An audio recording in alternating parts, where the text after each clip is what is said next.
Hello, I'm Menoth John. and I'd like to welcome you. First of all, let me take just a moment to thank you for allowing me back into your homes.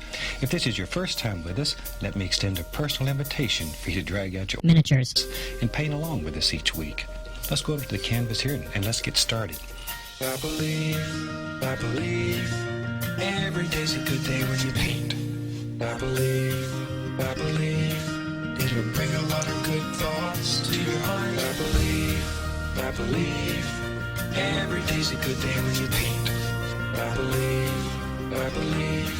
it'll bring a lot of good thoughts to your heart. Let's build a happy little cloud. Let's build some happy little trees. There are no limits here. You start out by believing here. You can almost paint with anything. All you have to do is practice. Yes, ladies and gentlemen, it is Sunday night, it is 7 p.m., and it is time for your Sunday night test of your local bandwidth from your high-speed internet provider, Comcast, Rogers, Time Warner, whoever the local Satan is in your neighborhood. Ladies and gentlemen, it is time for the Painting with Menoth John show. Holy crap, Sunday night snuck up on me, and with me, of course, is the co-host with the host. Ladies and gentlemen, Mr. John Spencer, say hello to the brushies. Hey, brushheads. Another Sunday has snuck up on us, Mr. John. Yeah, it snuck up pretty hard. I should probably turn on the face cam so people can see all this awesome that is me. That's what the people are waiting for. That's why we have such a high female demographic on this show. Two, yeah. Between Maybe the three two of sometimes. us, between the two of us, it's all the sexy right here. I'm telling you. Oh, my lord. Yep. I'm not even sure I could get a comment for that. Well, because too sexy was not enough, we decided to bring on a third person onto here, and I thought to myself, who could I bring on that would only up the sexy factor for the Painting with Menoth John show? Ladies and gentlemen, you know him as the Cooler. You know him from Gaming with the Cooler. We have Mr. Owen Schindel, the man that made Canada famous. Say hello to the brushheads, Mr. Owen Schindel. Hey, everybody. Well, thank you very much for joining us this week. Owen, I tell you, as the week crept on, it was kind of a weird week for me, guys. I was sitting here in Casa John 2.0, just kind of living large, unpacking boxes, doing the kinds of things that I'm wont to do, and then Starbucks called, and I found myself in Augusta, Georgia the next day. So that kind of threw a wrench in my giddy-up and kind of threw me for a loop from a karmic standpoint for the whole week. So this is, if any of our shows, John, have ever been underproduced, this one's going to approach maximum underproductions. Oh, I doubt that highly. I think you forget some of the early ones. Yeah, that show was shit back in the day, wasn't it? Holy cow. Unwatchable garbage, as someone from Crippled System might say. Anyway. True enough. We are going to have our beverage update, and Owen has accepted the challenge here to try to paint an entire miniature during the course of tonight's show. So, John, what are you having for your beverage this evening? Remind the brushheads. Oh, the standard Dr. Pepper with some black cherry whiskey and a shot of Kraken, of course. Oh, that's nice. For me, I'm going to be drinking a little bit of the Kraken out of a Painting with Menoth John shot glass, which is not available anywhere anymore.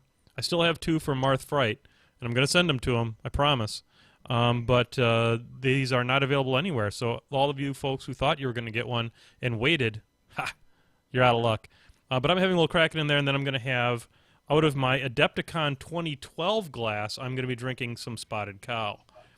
A little bit of that's a foreshadowing of things we're going to talk about on tonight's show, John. That's professional podcasting right there. Yes, it is.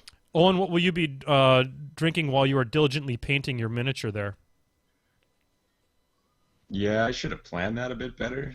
I don't know. I'll make my way to the mini fridge at some point during some conversation, and nobody will notice that I'm gone for a minute. No, that's fine. That'll be awesome. Well, I'll be watching the feed so that if we do have an instance and I see you like zip out, I'll make sure I ask you a question right at that second. I do it all the time. So, hey, this Kraken here is going to go out to Mark Harrison again, who continues to battle it.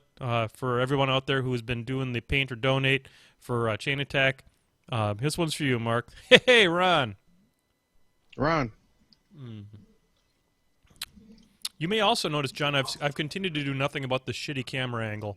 It continues to haunt me.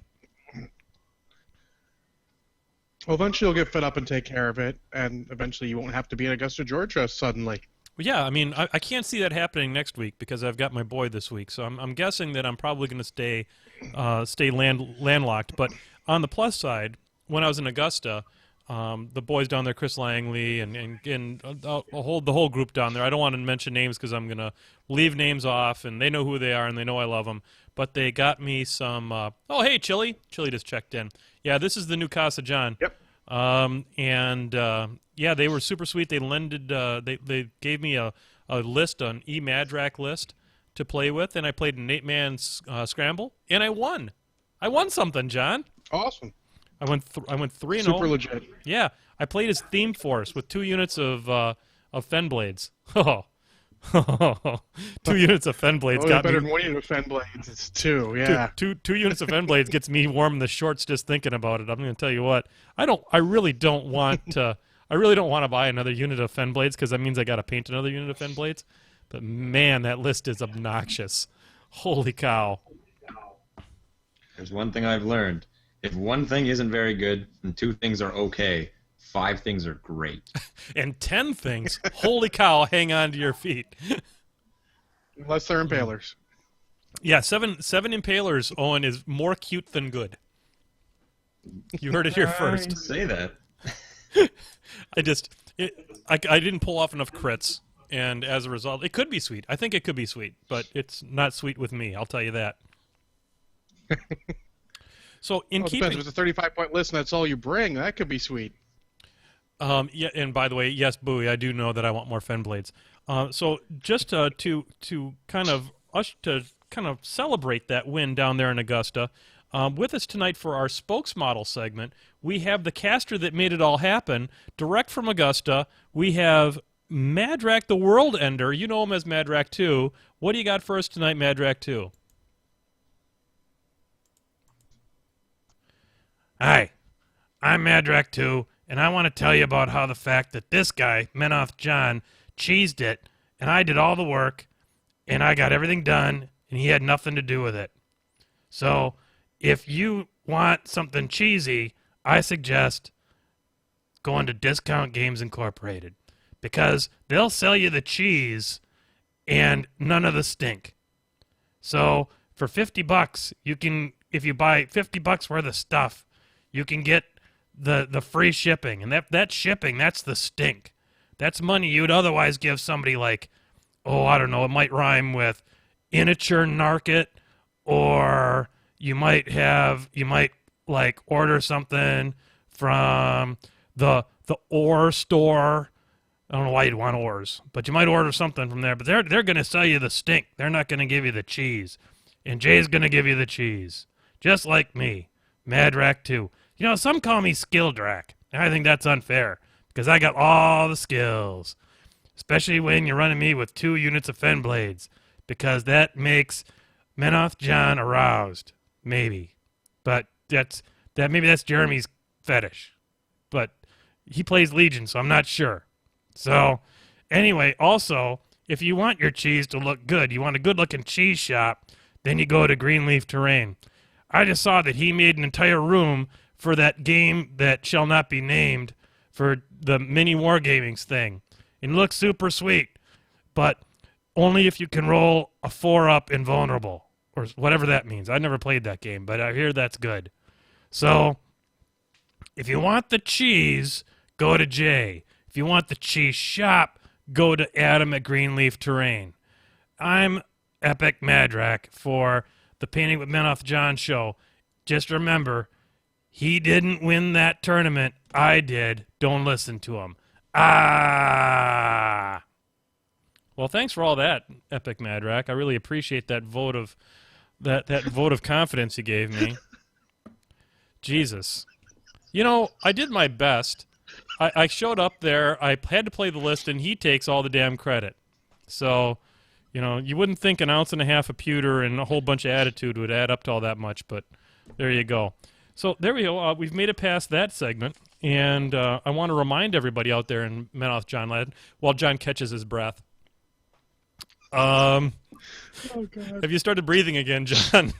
We could be watching our Only a first little. death on the Painting with Menoth John show. I just want to remind everybody. I can't die. I gotta go to work tomorrow. No kidding. Yeah. Hooray for your job, by the way. I haven't congratulated you on the air yet, and congratulations on the new gig. Oh, thanks. Employment. Eventually, I'll do work there.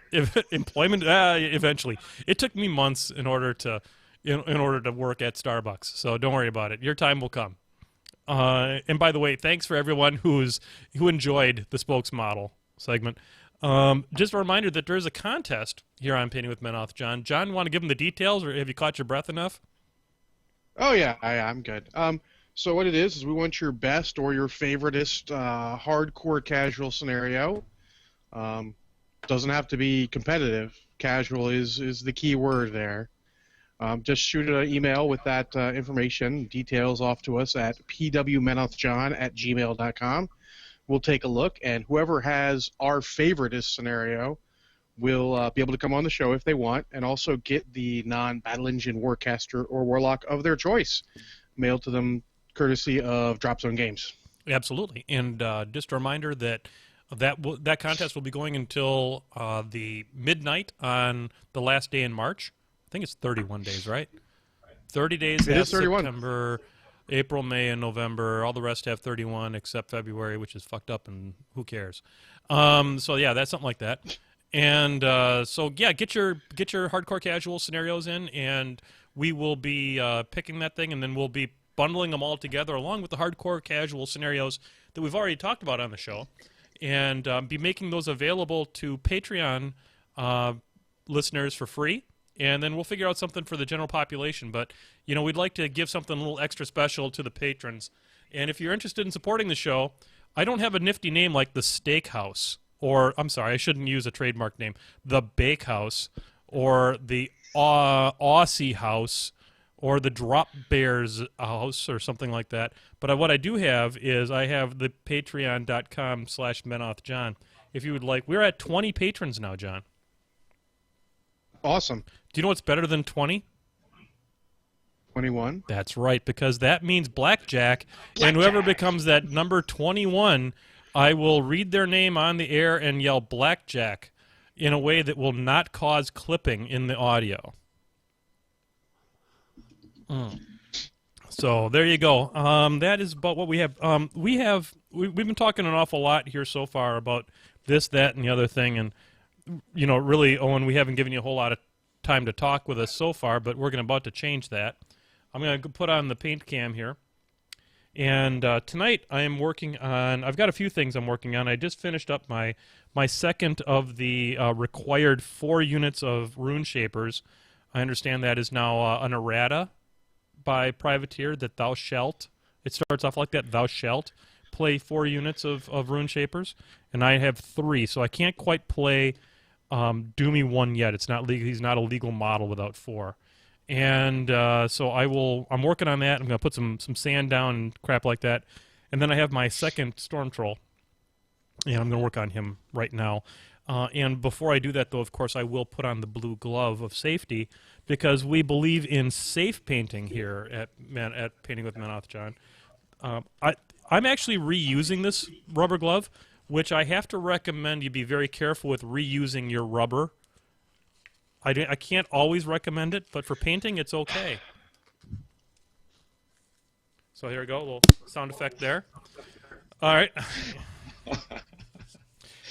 So this show has really gone in the dumper since the last time you were on it, Owen. This show has absolutely gone completely to hell. But we like it that way. We like it that way. So let's talk a little bit about some of the new Colossals. And I know that you're a huge fan of the Hordes game, Owen. And I think that those people who are who listen to the pre-ramble or who are patrons and get the pre-ramble know really firsthand your love of the Hordes game. Hordes is the best. They're the one thing that when, as a Menoth player, I go to a tournament and get matched up against, I get worried. It's only Hordes. It's not E. Haley. It's not Butcher 3. It's not other Menoth players. It's them Wait, Hordes. no, sorry. Oh, I got it backwards again. Every time I get those backwards. Sorry, it's nothing in Hordes because I'm a Menoth player, and it's all the other things that I listed. Every time I mix those two up. I don't know why. But, Well, it's easy to get those mixed up, and so I think that one of the best things, given your deep love of the game, of Hordes, shit, I'm throwing paint on the floor. That can't be a good sign for the rest of the show. What I'd like to do is I'd like to get a hater's perspective on the new Gargantuans. So why don't we start off with let's start off with one that's more karmically aligned to me, and that is the Glacial King. I think that's what its name is, right? I believe that's his name. I had it open. Give me a second. Yeah, that's fine. You know, production values, that's what we're all about here at Painting with Menoth, John. Show me the stats. So the Glacial King is essentially the wintry version of the Mountain King. So what they thought they would do is they would we might all say. they would meld the Winter Troll, which is the most popular of all troll war beasts, with the Mountain King, which is the second most popular of the Hordes trolls models, and they thought they would come up with the Glacial King, and might solve two problems with one stone. Or maybe not. Or maybe not. What are your thoughts on the Glacial King, Owen? Well, see, this is the kind of thing, though, and I made a comment because somebody asked me on my own channel what my thoughts were about the Colossals and the Gargantuans. Until I see its stats, I don't have much to say.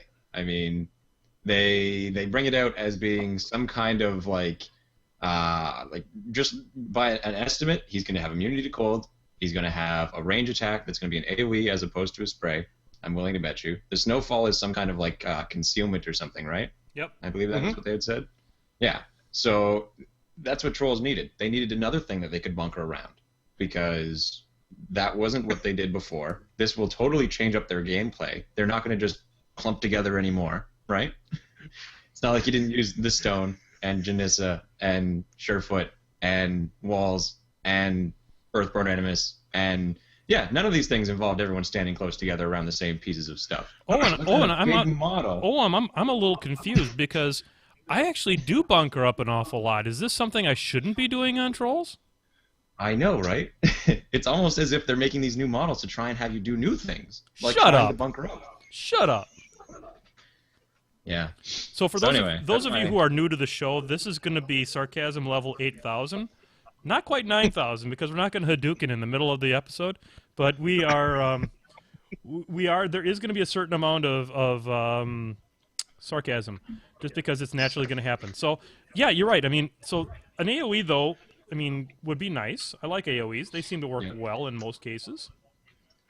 Except for when sprays, because sprays are just better in every way. But other than that, True. I do like a spray. Except for range. I suppose range is the difference. Or if they miss. It's going to be range 8 because you're trolls. That's true. You're making me feel bad about myself. Anyway. Well, trolls are in a really weird place as far as beats go, because they have sort of rules they put down, and to make anything, they got to sort of break them. It's like when the Mountain King came out, everyone was surprised he was Mat 5, Rat 5, and I'm like, that's what any troll heavy with, or better with a ranged weapon is. He's 5/5. That's sort of the way he goes. Yeah, I mean, see also Blitzer. The thing that I have heard though, and I'm an insider with Privateer Press. I have to be real honest about it. They're deep with DC now, yeah. Yeah, they're really the first thing that Souls does when he's thinking about it used to be DC, but DC he said enough of that nonsense, and the first thing they do is call me and go, John, you're kind of the troll master these days.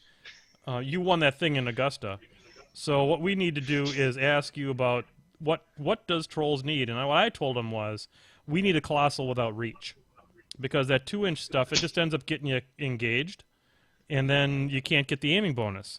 So, and we all know that one of the things the Rat and Matt hate associated with the Mountain King. So they're going to make, I think they're going to make this one without reach. It's going to be the only Colossal without reach, kind of in the same way that the Ret Colossal is going to be the only one without a gun that does damage. But on a slightly serious note, you actually play trolls. So, your opinion of this thing? Do you see it as just another bunkered tool, or are you excited to have it? In all seriousness, I'm excited to have it. I think that it's. I don't know what it does yet. If it's an AOE that, and they said things fall over near it and stuff like that. So I'm hoping that it is something that might tag team well with Mountain King. I guess I don't know. I'm excited for anything, especially something that's that beautiful. I think it's going to be a super fun model to paint and put especially with my pink scheme that I've got, because all those ice crystals are going to be kind of faded pink things. They're going to be pretty nifty and all that stuff. So I'm going to say that I'm excited about it, but I just don't know what it does yet. All of these spoilers were super nebulous. Yep, That's true. So But I don't know. It sounds pretty cool. I'm not sure. I mean, like Owen, I got to see the rules, but I am cautiously optimistic that it'll be something cool to see on this side of the table. Yeah, and I don't hate I actually play the Mountain King a fair amount. With Berica, I think he's a legit offering. With other things, maybe not. I mean, you don't want to put him into.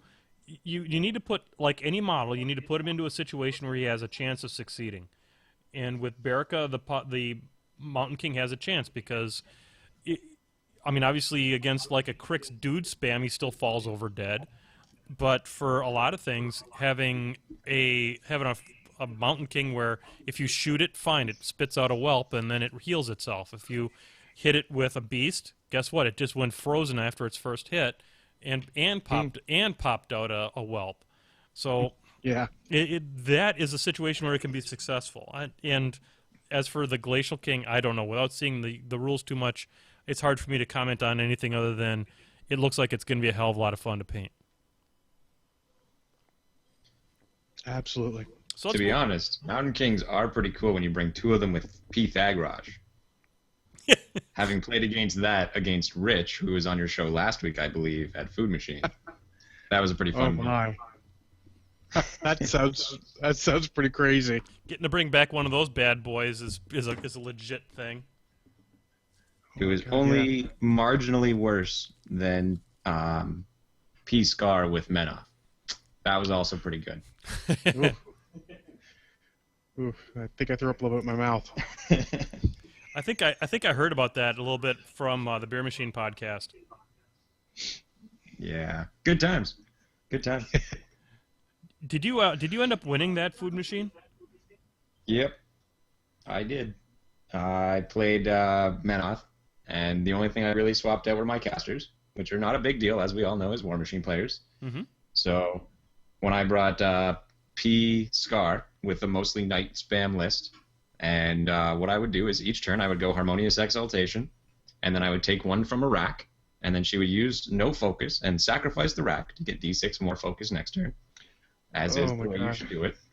And so, I had basically a ton of focus and POW 21 Weapon Masters when those last few exemplars charged in. And that was worth 3 dice to hit. And then the other caster was E. Haley, and nobody plays E. Haley, so. Yeah, she's totally overrated. Also good with Adjudicator, for the record. Cool. Fair enough. So what's the next one in the list? I mean, The next one is the Storm Raptor, the Speed 7 Colossal. Gargantuan. So that is the circles guy, the circle one. So it's electrocuting rat or bird. Yep. Rat. So Yeah, Zapdos, as they're calling it so far. So Speed 7 on a Colossal seems good. Yeah. I'm kind of excited for it. Circle have a lot of cool animi they could put on it. I'm sure no one will bring the beast to put the animi on it, but Speed 7 plus, say, bounding to make it charge an extra 2 inches could be super cool. Yep. I don't think anyone will do it, but... Can the Gargantuan lightning strike? No, I don't think they can. Unfortunately not. Because it's still within his activation? No, so you'll go get your... It's not during your activation, it's just you can only get your normal movement, unfortunately. There you or go. it'd be super legit. Or Stormwall with Cray would get the... well, no, I guess it wouldn't get Lake Half. No. No, because it's not the same thing. It's at the end of its combat action, he gets to make a full advance. I don't know. You're probably right. But yeah. That would be cool. But no, I feel like it'd be cool in Circle. we don't have a lot of lightning to buff with its abilities, but I imagine they've got more stuff coming, and it'll probably be solid by itself. It kind of get the feeling that a lot of these guys are going to buff things that you don't have a lot of. Let's say, for example, I'll go to the Warmachine side. The new Convergence one buffs lightning attacks also, which they don't have a lot of. And it sounds like they're just going like these extra abilities, like, oh, it deals with this stuff, it's worth its points, and then here's this little thing that may matter once in a great while, and bonus. They do have a Jack that it will benefit quite a bit, and he is the one who, when he makes some range attack against a target, everyone between him and his target take electrical damage, and not only that, when you attack him and hit him, you take electrical damage. So he's a pretty solid Jack when you bring him with, like, Iron Mother or what's his name? The one who comes in the battle box. Cytherea? Cytherea, yeah. Yeah. Because then you can have those things just move up with his Gargantuan, or Colosso rather, and on his feet, they could all still shoot, they could all still melee, and when you try and counterattack, you're taking additional... Oh wait, what faction are we talking about? Yeah, additional lightning damage. Well, yeah. But it seems like they're doing that, sort of giving you, like, if you want to take full advantage of these extra tiny abilities, you can build a list too, and obviously you're sort of shoehorning yourself. If Signar shows up across the table, you're like, uh-oh, but... They're trying to kill the dude spam. They're trying to kill the infantry spam. Yeah, I don't think it'll ever happen, but I'm back to the point. I'm sort of excited for the Storm Raptor. Seems cool. We'll see, though. I mean, I'm rumor has it I like trying underpowered models and trying to make them work, though. So maybe some of that on it. What's that? Oh yeah, Constance. I ended up with a very good record with Constance. I didn't get any tournaments to play in because when you have to run half the tournaments, you don't get to play in too many. But no, she's pretty solid. Not like a game, best caster you can take by any stretch, but she's pretty good. I used her as my drop against Bradigus. Interesting. Surprisingly well done. Turns out she's the only one who can kill anything in that army. But it went well. Buried him in bodies. Second place in that tournament. No, wait. Did I win that one? No, second place. I timed myself out because I didn't know how to play my faction. That's what happened. Fair enough. Did you play your Signar or Mercenaries? All Signar. I don't bring any mercs in my Signar army. So, there you go. Fair enough. We would expect no less of you, sir. We would expect no less of you. John, do you have any opinions on the Storm Raptor? I think it's going to look cool. Yeah. I think it's a big flying chicken is going to be the coolest thing since we saw the big dragon thing that nobody plays. But so hopefully it'll have shitty rules so that it'll go along, keep the tradition of amazing looking models that the only reason you'd buy them is because of how awesome they look. I don't know. We got one on this list who's probably amazing and good looking. When we get to that one at the end. Oh. By the way, Banyan, our guest tonight is Owen the Cooler Schindel, who you may know from Gaming with the Cooler or his work previously with Mini Wargaming, and also he still shows up on there occasionally for battle report type stuff. As I throw up into the mic. So the next one's the Legion Blightbringer with his Blighted Breath, Spiritual Corruption, Dragon's Breath, and Withering Ash. Wow, what is that shit? Those are all of his abilities. What did they do? I think Withering Ash was like the same kind of concealment type. Or no, it's the same as like a Reckoner's minus to hit, I think. Oh, that's cool. Concealment or minus to hit. One of the two. Okay. It's like a Reckoner. I don't remember what Spiritual Corruption did. I'd have to watch the video again. But basically, from what I understand, he's more of a support Colossal or Gargantuan. And not very much... He's more like a big worm than he is a dragon. So, support Colossals and huge base models seems to be a thing. John, you were about to say something there, buddy. I was just going to say this is the one I'm least impressed with.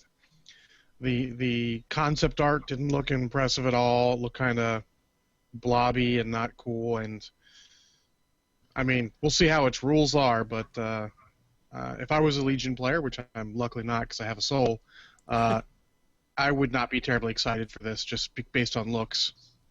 It seemed to remind me of the creature uh, from Cloverfield. Yeah, a lot of people are saying that. So I don't know. It's anytime that Legion has the opportunity to get a crappy model, I guess I'm probably okay with it. Really? See, Yeah. Legion, I they have one list. That's all they have. The rest of it is meh. And everyone totally kills them for it. Oh, you have a Ravagore. You're not allowed to complain about anything. I have Efiora. Well, I guess you don't get to play anymore because you just can't beat me. But you're still overpowered. Fireproof is a good thing against the Legion, and that's why when I play my Borka list against them, I will take a Pyre Troll because then I'm fireproof. It's pretty in as many places as I choose to cast. Yep. So Tell me again about how Legion is too powerful. they're not. They're not. It's just it's fun to make fun of them. It's hip and trendy from 10 years ago. No, I know. It's just the thing, the way it is. The way it is. It is the way it is. Unless it's eval. I hate eval. Fair enough. So yeah, not much to say on that one. We'll see. It may be sort of like the Ret one is in Warmachine. This will be the biggest. We'll see how it looks when it hits. When the rules hit, to have any idea how many people are going to go for it. See, that's the thing, is you look at that one and you look at this one, and these are both Colossals that you can, just by at a glance, you know that they're not combat Colossals. They're built to do something different, but without any rules, you can't make any kind of guess. Like, you know the Frost and Mountain King is going to beat stuff up still. Like, it's still going to be his primary role. Whereas these two are both being played off as something that they're supposed to do something different. And so without any rules, who knows? Yeah, it's really hard to tell. And the model, as I said, my opinion, isn't as exciting as the Ret Colossal, so it's hard to get excited for that one. But we'll see. I think the best part about this whole discussion that we're having is that it's this kind of deep analysis that only the Painting with Menoth John show can bring to the party. Because, really, we have nothing to go on, and we're really not saying much about anything. But, we're going to speculate on it, and, probably not say much in our speculations either. But people come to hear us pontificate about absolutely nothing. Absolutely. That's right. Bring that to the party. So what's left? The last one is the Desert Hydra, the one who there is a bit of information about. Spray 6. And an actual model for. Yep. An actual model for. He's got 5 sprays. That's his shtick. And he's like Typhon. So his heads can do both. And there's 6-inch sprays. Or 110, I think the rumor is. You can combine them for 110-inch spray if you want. Yeah. It's rumor, but I don't know about the combining thing is a rumor. The 6 inches confirmed. Yeah, 6 inches confirmed. The Typhon, the being like Typhon, is confirmed. I don't know. It seems awesome. It looks awesome. Even spray 6s are pretty good, and I know from using some of the smaller Arguses. Even though I don't play Scorn, this might be the one I'm most excited to see on the table because it just looks awesome. Yeah. From what I recall, Typhon can spray while engaged and then still buy attacks, right? Yep. So, but he can't buy more sprays. He can only spray 3 times. After that, he's stuck with melee attacks.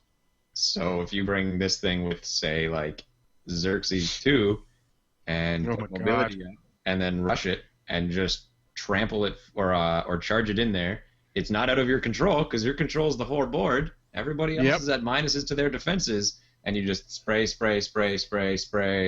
Okay, now I'm going to bite your heavy that I charged. Oh, that was fun. It seems cool. I mean, it looks cool. The rules seem interesting. I do like how all of them aren't, how 3 out of 4 of them aren't what you expected. Everyone expected, because I was listening to another podcast from the UK, how they were expecting like a Wold Wrath variant and some sort of Archangel variant and all that, because this was pre-SmogCon. And 3 of them aren't what you expected. 3 of them are just completely out of the blue things. And then, unfortunately, the Trolls get the Glacier King, which is sort of what you expected, but could still be cool. Yeah, I think that this is, you're talking about how impressive the model was and stuff like that. when I was at SmogCon and I was there with my girlfriend Belinda Librarian, she goes, have you ever thought about playing Scorn? Because I want to see you paint that thing. So a comment about the Warmachine ones. Do you see that some of those being upgrade kits as opposed to another whole kit? I think they're all upgrade bits, but they're all going to be separate kits. That's been confirmed already. Yeah. But I think what they're planning on is I think they're making them in plastic, and their plans are when they sell out their old stock of the old ones, they'll just add the metal bits and all to the plastic core of the kit, if you will, to make new box sets. That's my guess, based on what I know about the industry. Yeah. So, like, I have 2 Judicators right now. Will I need to go buy 2 upgrade kits for my Judicators, or 2 more Judicators and 2 upgrade kits? Two more next. Yeah, go ahead, John. It'll be 2 Revelators. They won't be upgrade kits at all, unfortunately. Well, that's awesome. Yeah, well, I know why they're doing it, but we'll see how it plays out. Luckily, they should be in hard plastic, knock on wood, rather than rustic. The new battle engine for Convergence got a lot of praise for how well it was made. Yeah, I saw Albanians, and it was a very sweet model. He said it was easy to put together, which is the direct opposite of a Restic kit. And I'm so sick of a friend Restic. mine, he built it. He didn't use any glue. He could just put it together. Yeah, it is snap fit. I am so done with Restic, I could throw up. With who? It's the Go ahead. It's the resin plastic that PP uses on their standard Warjack kits. John Webb from Boosted Damage and SmallCon calls it Restic, and it's sort of I guess stuck as a term, so you can tell between the plastics. But yeah, it's actually, honestly, John, some of the newer kits I've gotten have been pretty good. I got a Scarsfell Griffin. Yeah, I know, really. Recently, that was like great. Yeah, and then I got some Mindbender and Drudges that were horrific. So the Fire Eaters, I put together 2 units of those. I was working on one of them during the last show, and then I did another one yesterday, and they were super easy as far as cleanup is concerned. I didn't break out the Dremel even once, and they went together very easily, and really are going to be very pretty models when they're done. But then again, But then again, Highwaymen. Yeah, fair enough. Yeah, so I'm really surprised at how hit or miss some of these things are. It might just be the quantity they have to make, because they have to use, I guess 3 of each pose more or less for the Highwaymen. Yeah, so that gets a lot more wear on the mold. Maybe that affects it. I'm not really familiar with Restic because it's not something that was used in the industry when I was working there. So. Gotcha. So did we cover all the Gargantuans then? We did. There you go. And unfortunately, minion players don't get one. Though I told Cindervale that if he gets the circle one and paints it up like Zapdos from Pokemon, he can use it with his Pokegators in most semi-official events. There you go. Minions because why not? So, no, it would be hard to sell them anyways, because you'd have to make a Gator Colossal, not a Pig Colossal. Then the Pig players will complain that pigs suck, and then perpetuating stereotypes. Blah blah blah. Whiny players. So the stuff I don't want to deal with. We're getting a little long in the tooth here on the first segment, but I do want to ask Owen what your thoughts are on the Revelator.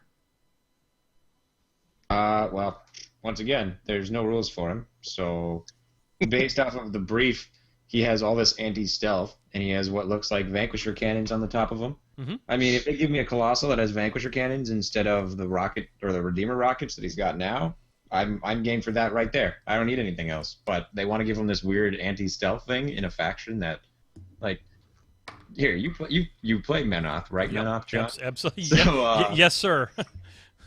what in our faction really needs to get around stealth, other than the Reckoner?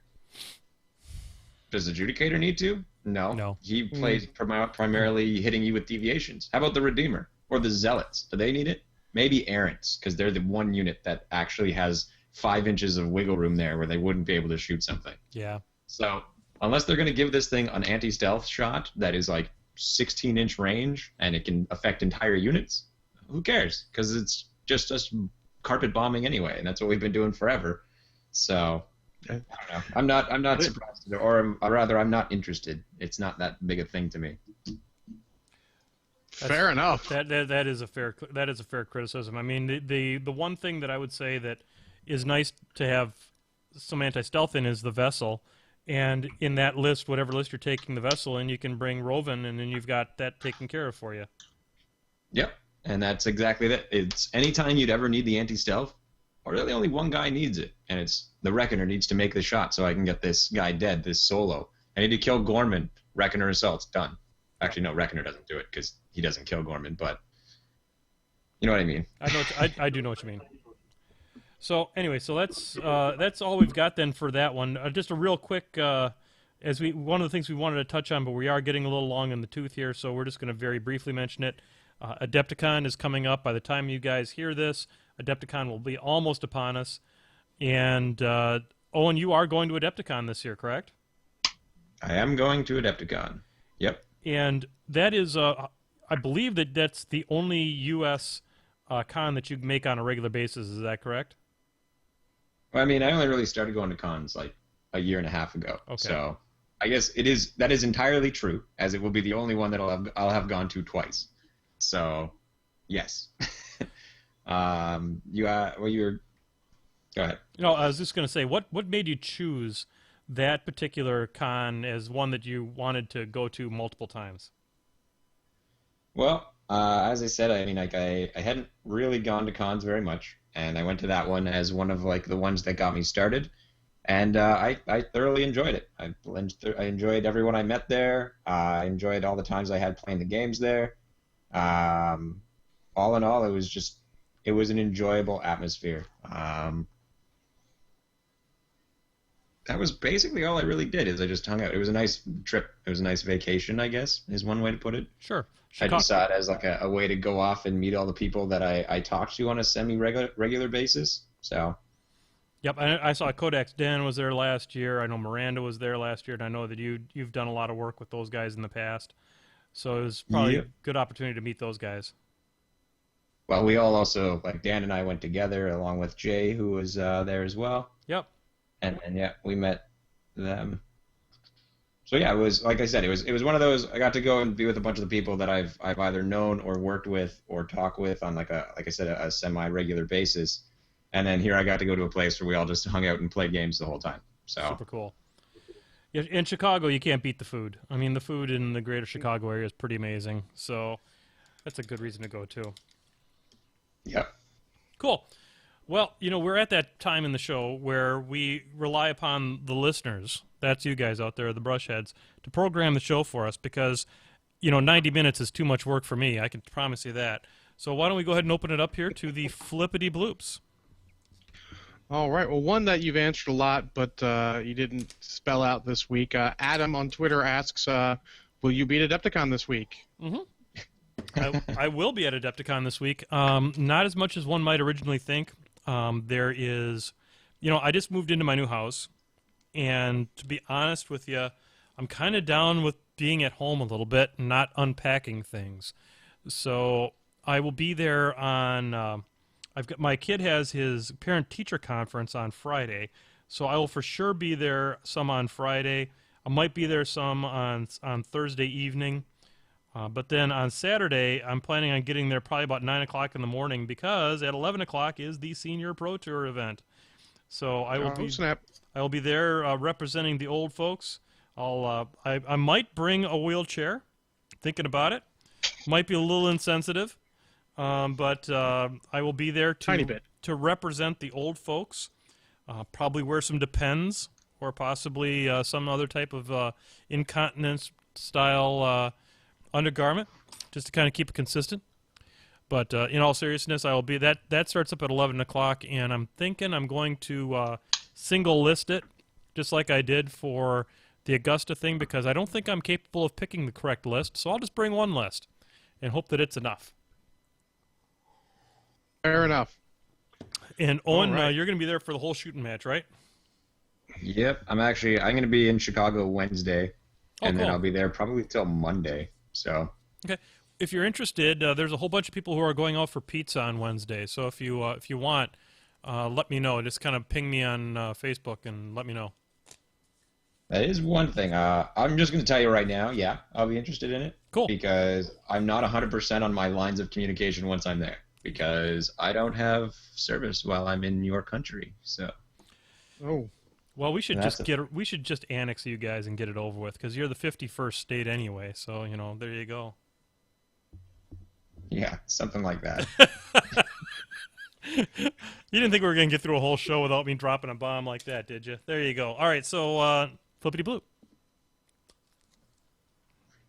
All right. Well, the next one is from Wonky Kong, who's asking something that you've answered many, many times, but I'd love to hear you do your spiel. So, it's any good tips for someone going to their first con to game? Yeah, absolutely. He's excited about going to Adepticon. I can't believe that that's Wonky Kong's first con. I mean, the guy is such a fixture in the Milwaukee area, even though I don't really see him very much anymore because I stopped going to that one store that I used to go to. But he and his brother do work out of the other store that I might go to occasionally.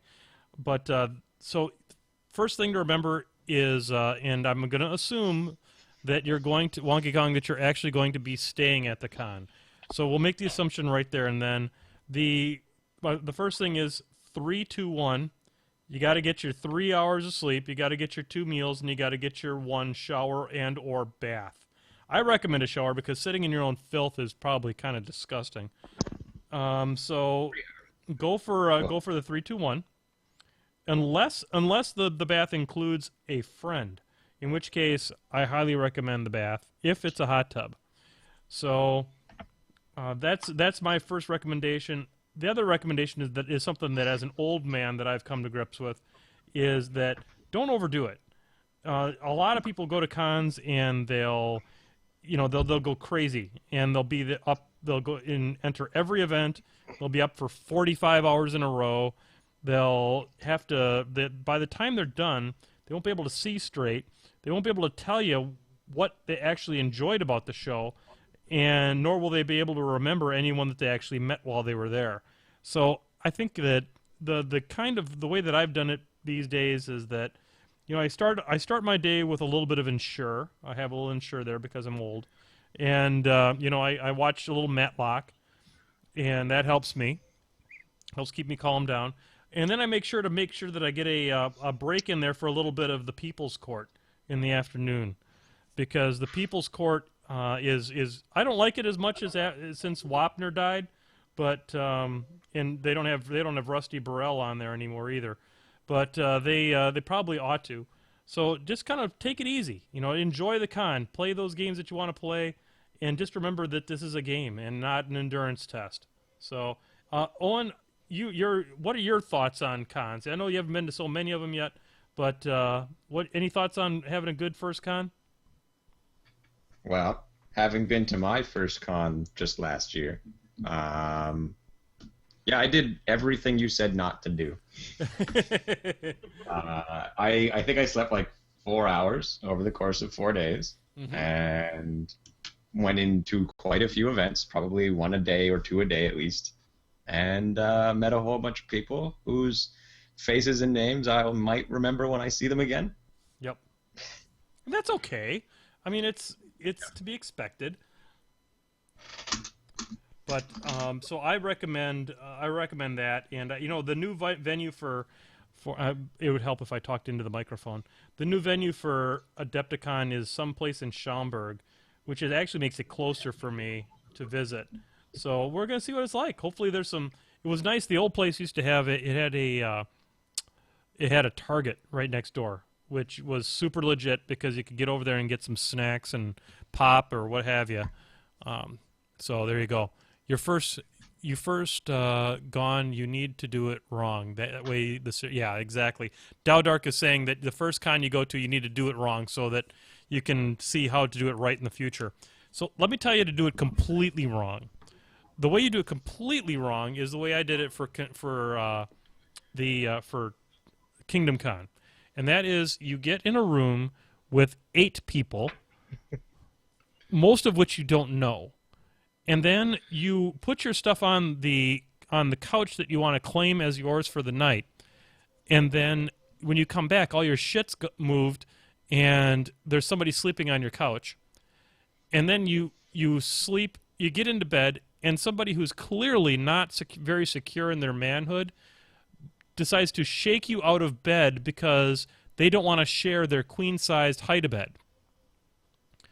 And then you sleep in the bathtub, and then you get yourself your own damn room, which is what you should have done in the first place, because if you can't afford to do that, you probably shouldn't go to the effing con in the first place.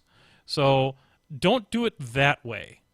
And if you do it like I've been doing it recently, I am very blessed. A lot of these cons take place at Hilton properties, so I can basically get the room for free because of how much I travel for Starbucks.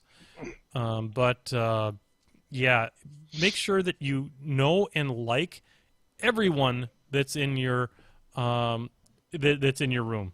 Don't room up with strangers. Do you suppose PPS Charles is Charlie Foster? Probably. Hey, Charlie! Yay! Hey, Ron! Gotta have a Ron for Charlie Foster. You know, this is a kind of an interesting trend, John. We're getting more people from Privateer watching this show. Or former people. Yeah, scary. So be careful, Charles. Be careful. So anyway, flippity bloop.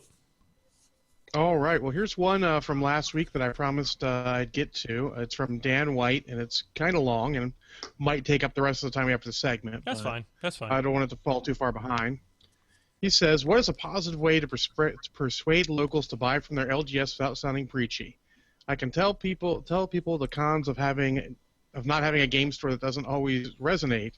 And then he goes on to say that my LGS seems to be thriving. Warmachine, what does Grumpy Dan, our owner, do?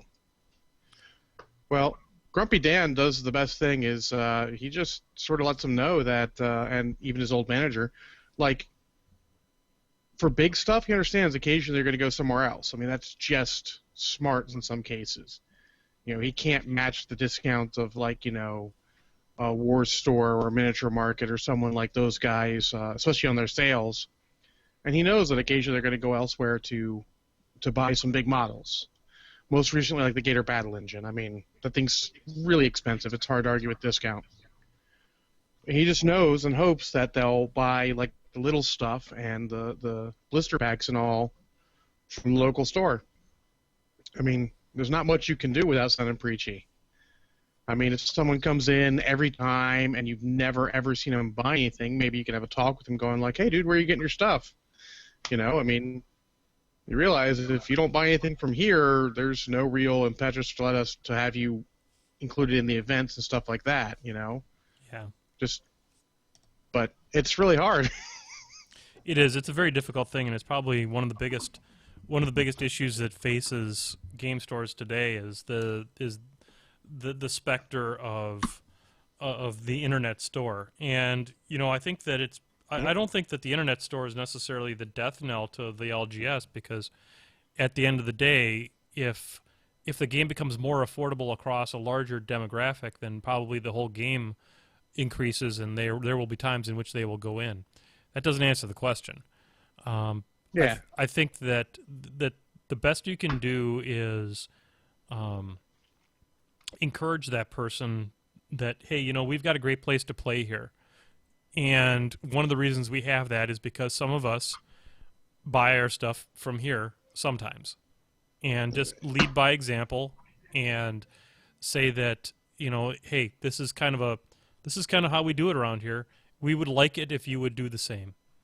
And that's all you can do. I mean, you can't twist the guy's arm, and nor should you beat him over the head with it every time that you see that person. But, you know, just say something in a very non-threatening way like I just did. I believe I just rolled a 20 on my charisma on that last advice.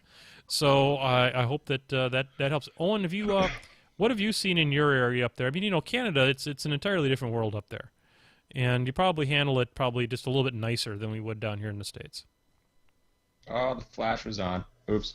Oh, well. Anyway, I finished paying my model, but that was neither here nor there. I was going to post a picture of it. But, yeah, how do we deal with it? So, fun fact, I was actually last night watching a video because that's what I do when I get into a painting mood. I just turn on YouTube, and that new autoplay that they have just leads you into new random wild places. So that was what was happening. I started watching a video about Warhammer Fantasy and ended up listening to two people talk about their local game stores and how to build armies, how to get new players into. They were talking about 40K, but honestly, you could apply this logic to anything, and in Warmachine in this case. They went on a long tangent about how it's very expensive to play miniature games, and they started explaining all of these ways to get around buying your army. Going to eBay, we have Kijiji here in Canada, that's another way to buy models, buying them used and secondhand. And I was sitting there, I was watching this, and at the same time, in one breath saying that you should buy it from the store because it's so expensive, it's so hard to get into. Like, if you want to get your friends into it, do it like this. I'm like, well, you're mad that the prices are expensive. And you know why they are? Like, not that it's the only reason, but if you don't support the game, like if you just buy used, that other people who do support it new, who go to the store that you want to play at, they're basically shouldering you to play there. Mm-hmm. And you have the gall to complain? Like, you're propagating the idea of, like, let's see how well we can get around having to support that place that we go play with, get around supporting the game and the companies that we want to make us product, at the same time complaining about the local game stores and the store that's supposedly making this product. You're not even a customer to them. You're not even a customer. So you don't have a right to get mad about anything if you don't buy from, if not your local game store, then the companies that produce the models, because you're not their customer. So if you have a problem with your local game store, like, oh, there's some guys there who aren't good guys, or they don't treat me all that well because I'm this or that, do you support that local game store? No, I buy my stuff all on eBay. Or, no way, models are too expensive. I buy them all from only when they're on sale and only from some websites. Well, then why do they don't care about you? So you got to give something back. And even if it's just your time, like, I know, like, that's a thing, and that's a big thing. It is a very expensive hobby, and not a lot of people have money to do it. But I mean, if you're there every weekend as a guy to play games, and you're always showing new people and getting people into it, or maybe you go in, like, I know that at Black Knight we've had all kinds of things. Black Knight Games is the store that I play at predominantly. They do stuff all the time. We have, like, people get together there and build, like, studio armies, or we do charity events, or just build tables sometimes. And people who don't necessarily go in and buy $600-700 of stuff from the store still help the store. So, I don't know. That's my spiel about it.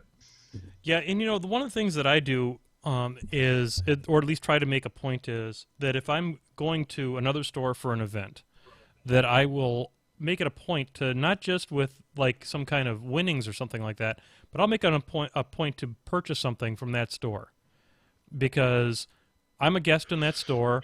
They're being good enough to go through the hassle of having an event and making it a good time for me. I figure the least I can do is see what they've got on the shelf and see what I can. Maybe they don't have a model that I'm looking for, but maybe they have a board game that I would find fun and interesting. I try to buy a little something, and it may not be something big, but it at least is a little something to thank them in a monetary way for putting on the show for me. Yeah, when we went to the ATC afterwards, we went to the local game store after one night and, played some board games there. And I made a point of buying something from the store because, we're taking up their space. Yep. They're there. I want that store, if we go again, to be there again. Absolutely. Every time we go, I'd like that store to be there for us to play from. Yep. And the only way that happens is if it's not a charity. So I got a couple I want to answer from Waniac, who's been having a tough time with his local store. There's a whole thread on it. It's mostly locals, but a little bit local store at a whole thread on the used worms. But he says he'd order from this local store if they had a discount in good stock, but playing full retail, Well, honestly, full retail is full retail from a reason. These miniature game stores, for the most part, they don't support you at all. All they do is give you models. There's no space. They don't support the hobby in any way. And in fact, like someone like Miniature Market, like they just happen to have so much pull because of the amount of models they sell, they can get good rates, so they can offer cheaper than anyone else. But think about it. If you don't buy from your local store and it goes away, In your case, you're going to have to travel to those stores that are like an hour away instead of the one that's close. And, that's not good. That's not what you want. Nope. I know it seems like there's, you're wasting money, but you're not. I mean, I've heard of some stores that actually charge you to play on tables. Do you want all the stores to go that way? Because if people start buying online a lot, that's what they're going to have to do. Yep. And no one wants that. You want open space. Come in, play a game, no worries, no nothing. Because snacks and occasional paints and all aren't gonna keep the store in business. Rent is expensive. Yeah, and this may sound a little disingenuous for this podcast. I mean, all thing, we're sponsored by an online, retailer. I mean, Discount Games Incorporated is one of our sponsors. So in all clarity, I mean, I think Jay would be the first person to tell you, and I know that he said this to me, is that he wants to be, if your local game store doesn't work out, he's the guy that you want to turn to. But he wants to have local game stores exist, and he wants you to purchase from them. But he's a rare case of an online store owner who gives back to the community he supports. Indeed. At least in the case of Warmachine, because he does Chain Attack, for freeze and hours of enjoyment, lots of good content. He gets nothing back inherently from that. There's no money in that. He gets money from the dojo, which is subscription, but that one inherently, that's time. That's an hour every week without fail for like 3 years, or like they missed one episode on a holiday in 3 years. That's money they put out. I mean, I can't fault people for that. And I don't want to sound preachy to Waniac or anyone. I mean, obviously, if your store's not doing it right, don't purchase from them. But don't be surprised they go out of business. I used to own a store, so I know what it's like. I had family members who would not buy cards for me because they could buy them cheaper online. Yeah, and that's literally a dick punch. Yeah, Waniac, another thing that I see you mentioned, the fact that the local store doesn't have a lot of stock.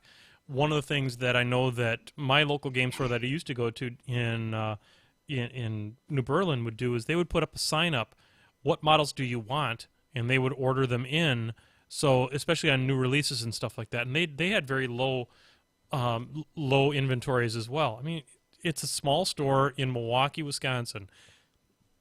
It is not practical for them to have the full line of Privateer Press products on the shelf all the time. So I think that it is I really think strongly that it's good to get stuff from local stores. And I think this is a good discussion. Yeah. So, and I know it sounds like we're calling you out. I wanted to bring it out because you're commenting in the chat room a lot, and you've got a lot to say. And I understand if you want to get it faster from the online, like, it's just a matter of knowing what you're doing. If you're fully willing to drive those further stores, if this store goes out of business, then it's all good. Also, it's not all about models. You don't have to get your models there. Get your paints, get your brushes. Make sure you buy something. If you're there and they have something, buy it. Mm-hmm. I mean, a lot of people support stores like that. And hey, I mean, that's good enough. That's still money they're getting in. They may not get all your money, but whatever you can spend there, just spend it. I mean, whatever discretionary income you have that you can afford to spend at your store, do it. That's right. And if you have any money left over, go to down here where it says patreon.com/menothjohn and support this show, because we got to keep the lights on too. And I don't know if you noticed, but there's some new brick and mortar here. It's and somebody's got to buy the friggin' Kraken, and I'd rather it was you than me. So I'm gonna plug myself a little bit, but pictures do. of the mini I painted are on my Facebook page, and I just put it in the chat. I didn't finish it. The PFU there. And that's Gaming with the Cooler on Facebook if you're not in the chat. And folks, if you're not tuned into Gaming with the Cooler, you're doing it wrong. Because Owen is a super sweet guy. We love him here on the show. Owen, I think the thing that you bring to the show that is a different perspective on competitive, which still fits with our hardcore casual. No one, there's exactly one other person I've ever met that can approach your level of creativity with lists and list design, and that's Mike O'Donnell back in Utah. And that guy would put together the most god-awful combos I've ever... my brain doesn't work that way. And so I think that that's why we love having you on here.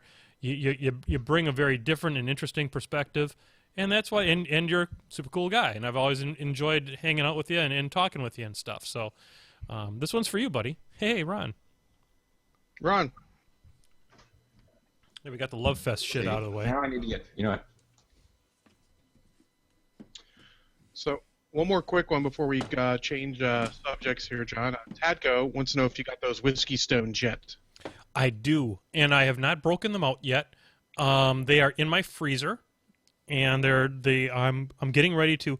I may actually, Tadgo, I may have to do a Patreon special of me trying scotch.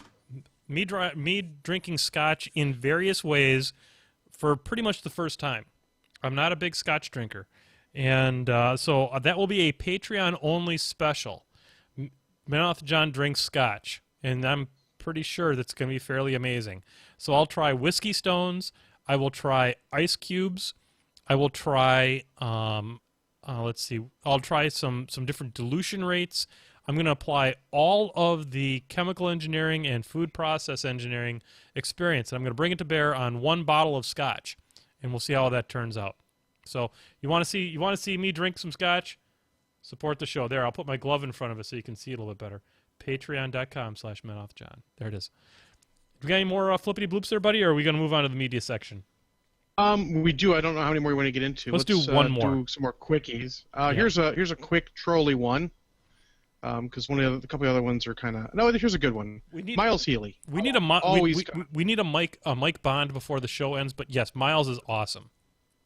Well, Mike Bond didn't put one in. He's out of town this week. That guy. I pay attention to Facebook. Jesus Christ. All right, he says, after playing Gators for the last couple of months, this is Miles Healy, Yep. I've started paying my Pharaoh. I've painted Lord Carver, Helga, and a Warhog. What should be next on this painting table? He has everything except Bone Grinders and Maximus. Oh, so he's John? so run that past me one more time. Hit me again because I had a couple beers already. He's painted Carver, Helga, and a Warhog. He doesn't have Maximus or Bone Grinders. What should he paint next? Slaughterhousers. Oh, Slaughterhousers. stole my answer. I think Slaughterhousers would be really good. They're one of the best pig units, and they can go. I think they can go pretty fast because they're a smaller unit to begin with. So I would say Slaughterhousers. What do you think, John? I was going to say Slaughterhousers, but since you stole it, I'll actually say Brigands. I mean, you've got Carver, and they're really good with Carver. I mean, really good. So maybe get the standard unit going there. Brigands are pretty standard. What do you think, Owen? Where should you go with on that painting table?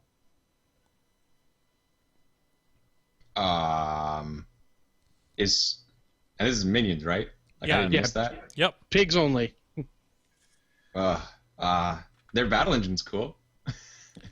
When that comes out, yep, that'd be a good one. That's definitely. I had one in my hands yesterday, but Oh, yeah. How? Other than that, I mean, it's Minions. Minions are a good faction, and I appreciate them.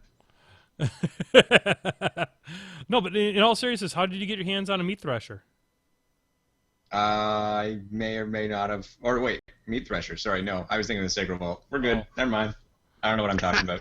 There you go. Fine. Never mind. I was like, I've seen pictures of it, but I haven't. I know it exists as a thing, but how did you get your hands on it? No. I mixed up the Gator one and the Pig one. It's all just. I got nothing good to say about Minions. and Everybody was like, "Oh, look, a Minions player won that big event." Yeah, so a good player won that event. It wasn't his faction. Yep, I understand. Fair. It's like saying, like, "Oh, Crix won the event. That's what makes Crix good, not the player." Pretty sure it's the It's player. always the player. I'm pretty sure it's a player. It's always the Yeah.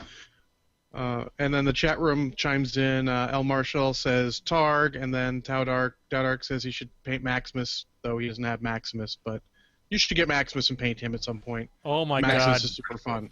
Oh my god, Maximus. Have you seen pictures So fun. Have you seen pictures of the one that Ashton did for me?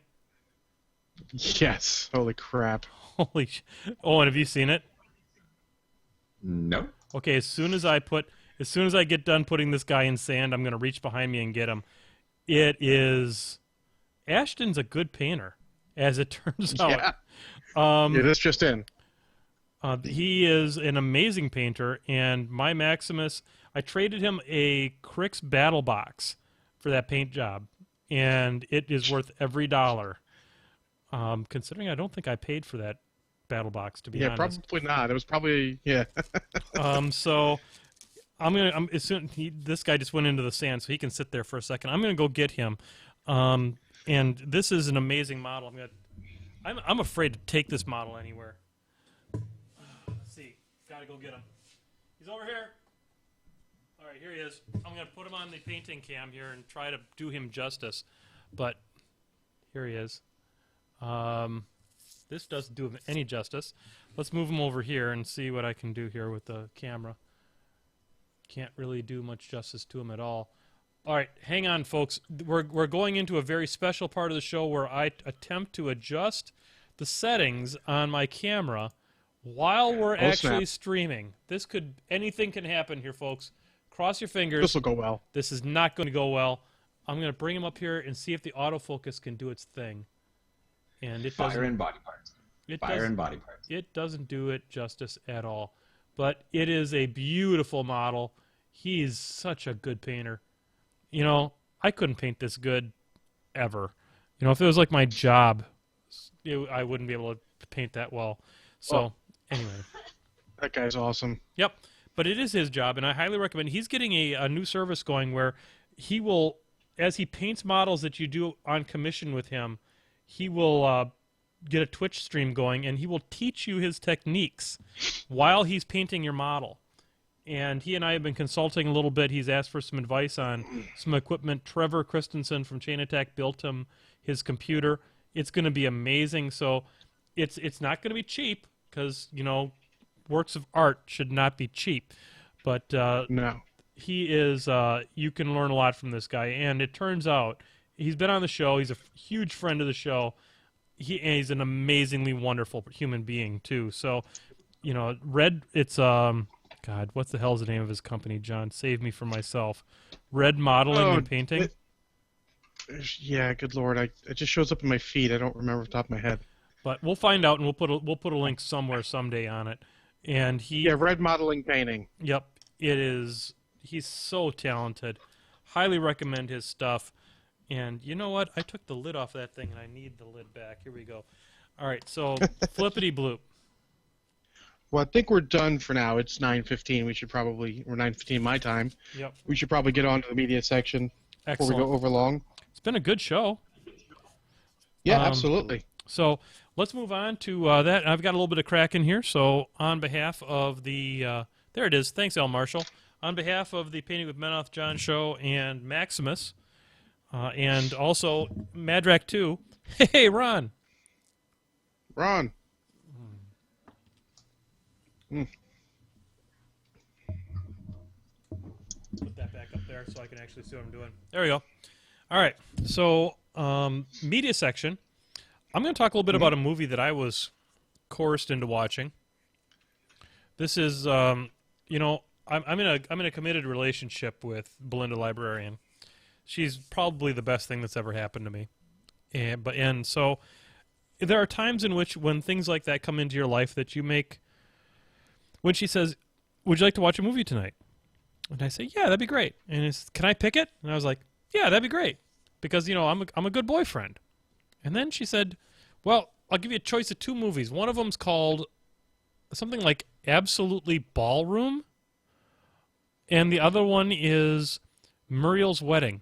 Both of these sound like a trip down through hell. There is no win in something called Absolutely Ballroom." And then I looked at the picture on the cover of the DVD, and I said, "No, there ain't no damn way I'm watching that movie." So so we ended up with Muriel's Wedding, and you know I was thinking, you know, this is just going to be your typical romantic comedy, and it was one of the most difficult movies to watch I've had to watch in a long, long time. She described it, it's an ugly duckling movie where it's hard to like the protagonist because she's such a lazy loser. And it's like, how am I supposed to get behind this person? Because she's just her father is this like abusive politician. Her sister has 3 lines in the entire movie, and they're always, "You're terrible, Muriel," delivered just like that.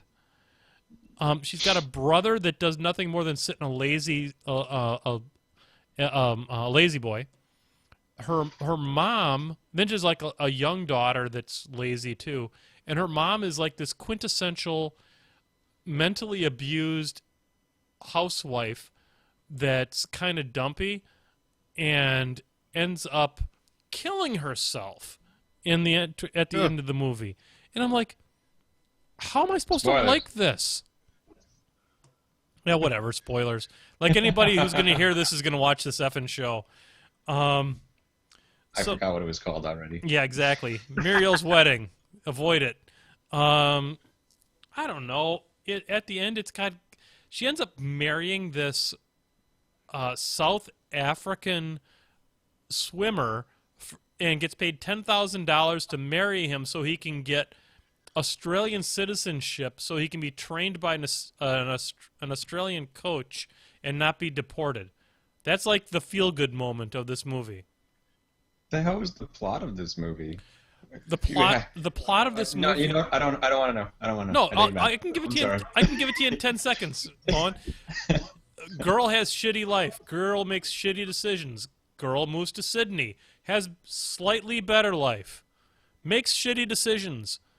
Decides to have a better life. End of movie. It's not even a good life. Her good life is taking care of her paraplegic friend from high school who gets cancer of the spinal cord and has to have her spine snapped. You know, it has to be cut. And then that's very... There, I'm doing the cutting motion with my fingers. That's very awesome. So it's a terrible movie. You know, the more I think about it, I need more Kraken. And so I'm going to give this one 4 shots of Kraken. I mean, it's not Turkish Star Wars bad, but it's pretty goddamn bad. I don't recommend seeing it with your girlfriend or your boyfriend. I don't care what your sexual proclivities are. Whatever your certain preferences are, don't watch this. It's a bad movie. 4 shots of Kraken. Muriel's Wedding. Terrible movie. John, you have something better to redeem this segment with? Well, yeah, I went for another double feature this week, but instead of an X-Men double feature, I went with a Hugh Jackman double feature. Earlier in the week, I saw The Wolverine, trying to complete my having seen all the superhero movies. Mm-hmm. I'm down to about 5 I haven't seen yet. What was that, Owen? What's that, Owen? Just good old self-flagellation. Flagellation. Are you Catholic by any chance? I'm down to the cream of the crop. So, The Wolverine, how do I describe it? Well, honestly, I love Hugh Jackman as Wolverine. I thought that was probably the best piece of casting they've done in the entire X-Men series. Even better than Patrick Stewart as Professor X. I think he just pretty much, I mean, aside from being too tall, nailed Wolverine. And he's amusing to watch on screen. And this movie's amusing because he kills the hell out of some guys. It's not this, lighthearted, he doesn't... No, he kills the hell out of some guys. Why is this movie all about Japan, by the way? I don't understand where that came from. They're trying to emulate the comics, exactly like Owen said. He had a big storyline in Japan. In fact, honestly, if you go to his original background for the comics, he spent a lot of time in Japan, was sort of like a samurai. And honestly, the broad strokes of this movies are pretty good. Unfortunately, what really fails is the ending and the plot. It's not a surprise. I'm not going to spoil it. It'll be pretty spoiled, don't worry. But it's not a surprise. As soon as the beginning part happens and, he gets to Japan, you're like, oh, yeah, I have a feeling I know where this plot's going to go. It goes exactly where you expect it to go. Mm-hmm. Fortunately, the action on the way is pretty good, and the middle part of the story, if you take out the beginning part, which is okay, and the ending part, which it really is. It's all the ises. The middle part is good. It's super good. I mean, I really enjoyed the middle part of it. It's like 3/4 of a good movie there. But unfortunately, that's not enough to make it a great movie. I'm going to give it standard, slightly better than average action movie fare. I'm going to give it like maybe 2 shots of Kraken, and then honestly, you'll take 1.5 of those at the end of the movie. If you have a barrel, Because- barrel of really excellent wine, and you shit in it, it's still a bucket of shit. It's still a barrel full of shit. Yeah, Even if it's just a little bit of shit, it's still a shit. it's not quite that bad. It's just like, I mean, honestly, again, with the X-Men ones, you have to take it with a grain of salt. I'm a big X-Men fan, and every time they totally get characters wrong, you just sort of slap yourself. You face palm like, oh God, why did they do that? The Silver Samurai, that's not the Silver Samurai. For the love of God, that's not the Silver Samurai. So you watched another movie that sucked marginally less, or sucked less. Indeed, actually, it did. It did suck less. It was Swordfish with Hugh Jackman again and John Travolta, and I guess Halle Berry was in it too, but that part really didn't matter. But this movie's actually pretty good. I mean, get the bad part out of the way. It has the standard movie hacking scenes where he's typing furiously on a keyboard, and nothing that shows up on the screen is anything you'd ever see on the screen. But honestly, if you're going to watch hacking in a movie, you have to get over that part, because watching real hacking on the movie would be like boring as hell. It would probably be the most boring thing you could ever see. So I don't mind the crazy computer graphics hacking scenes and the typing furiously. That's well within my suspension of disbelief. Aside from that, it's a fairly well-paced movie. I wish there was more Don Cheadle in it than is. Oh. He's plays an FBI agent, but You really can't get enough He's of Don good. I Cheadle. mean- He's so amazing. no, he is. He's great. He's in more movies. Hugh Jackman's good in it. He actually isn't playing an action guy. In fact, every time I think he gets in a fight, he pretty much just gets his butt whooped. He doesn't do much. I mean, the ending's a little weird, but and another movie where they sort of, it's a combination. They sort of Quentin Tarantino at the beginning, where it starts sort of in the beginning of the third act or so, shows you some scenes from there, and then then rewinds back to the beginning of the movie, and then goes straight through. Yep. Which isn't bad. I mean, it sort of takes away tension, but there was only like maybe one scene of tension in there where you thought something crazy might happen. So, and by then you've really forgotten about the beginning of the movie so much, aside from that it was very cool because it has lots of explosions. I don't want to say it's a smart movie, but it's at least smart enough. And when it's not smart enough, it has a nod and a wink to the audience going, see? Movie tropes, we understand it. So It had the potential to be really good. Oh, go ahead, Owen. I was just going to say, it occurred to me, as you guys talk about these movies, that there was another movie that I saw recently.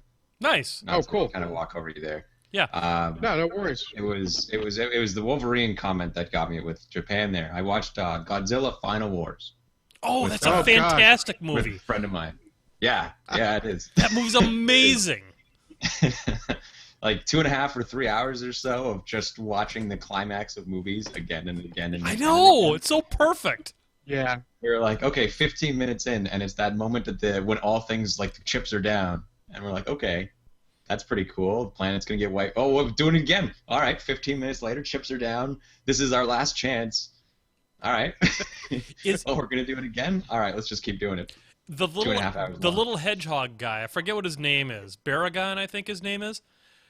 The fact I that he don't gets his ass kicked right away. I mean, it's not even Him and- close.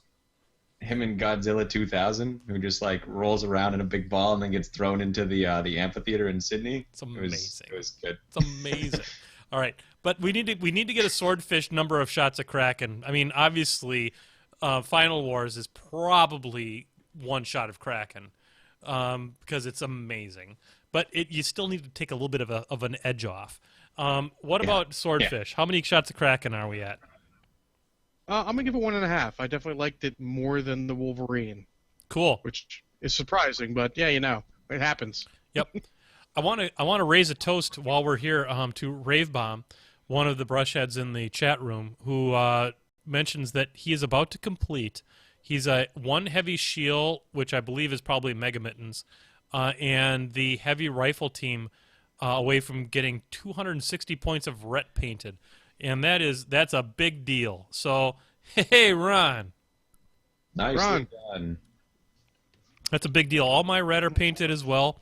And yes, I'm waiting for Moros to be released. And that'll be amazing when Moros comes out because Moros is amazing. Oh, a Shield Warjack. Okay, very good. Shield Warjacks are super fun to paint, and you're going to enjoy it. So, hey, Ron, to you, Rave Bomb. Big deal. We love you here. Hope you're here all the time. Not today. One day I'll paint all my men off. Yep. It's not today. I have an update. This is the growing ball of green stuff that's been wasted so far this year. This is the 2015 growing ball of green stuff. As you can see, it's about an inch in diameter, maybe a little bit less, maybe about 3/4 of an inch in diameter. It continues to grow. I wasted some green stuff today, as a matter of fact. What do you got there, Owen? It's green stuff. Big coiled wad of it. That is Now they're talking about green stuff. That's I have a big pile of it. That's a big pile of it. Mine is wasted, and we are tracking this year. This is the 2015 ball of wasted green stuff, and my latest opportunity to waste green stuff was when I assembled my 2 units of fire eaters. So this will continue to grow. I have a very special, and I'll show it here so that everyone on the camera can see it. I have a very special foam that I keep it on, and that makes it very special. It's like a little trophy in the front here. And next week, a little preview of coming attractions. I'm going to be. I got a registered letter, John. The first time I've ever gotten a registered letter. No snap. So I figured it was probably an ex-wife coming back to haunt me in some way, shape, or form. But it wasn't. It was not an ex-wife. It was actually Sam Sedgy of Games and Gears, and he's very different than an ex-wife. And it is the Katana brush, which is supposed to be for doing doing like freehand stuff, and it's got a very interesting something like I've never seen before. It's like a gel point. It's like a gel on there that it's like if you blew a snot into a cone, it's what it would look like. Did you see Ravebomb posted a picture of the army of his? Yeah, And that is an army I would not paint. it's impressive. It is impressive. Is it That white? is white. Oh my God! Is it white? I was just about to ask. Is it white? It is. Raybomb, you should send that in to pwmenothjohn@gmail.com, and we'll put it in for the Brushhead Gallery, Please which do. is coming up soon. Yes, First and- show in April we'll be doing that, so Yes. get your painted stuff in. Absolutely, get your entries in because we love the Brushhead Gallery. You know, it wasn't that long ago, John, that we reached out to the Brushheads and asked for some new segments and some new stuff to kind of refresh the show. And the Brushhead Gallery has been absolutely one of the most successful new things that we've done. And it's just a way that we can reach out to you guys and include you in the show, and that's what we really want to do. We want to make this a very interactive experience for those of us who tune in here on Sunday night. So get those entries in, those pictures into pwmenothjohn@gmail.com. Please make sure to put in Brushhead Gallery, Brushhead's one word, Brushhead Gallery, into the subject line, and that will make it very easy for me, even after 2 or 3 shots of Kraken, for me to find your entry. It's 8:29. Yeah.